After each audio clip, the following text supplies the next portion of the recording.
Isa-isang inalalayan palabas sa elevator na yan ang aabot sa 18 estudyante ng isang university sa Cebu City. Nagkaabire umano ang elevator kaya na-trap sa loob ang mga estudyante.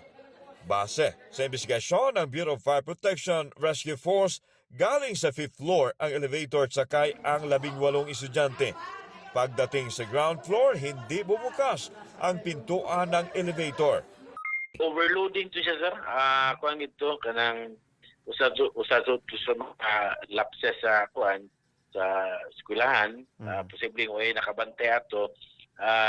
Overload to ang 18 katawo nga nasa sulod sa maong elevator. Napag-alaman ng BFP na 10 tao lang ang capacity ng elevator. Sa pilitang binuksan ng rescuers ang elevator at ligtas na ilabas ang mga sakay matapos matrap ng nasa 20 minuto.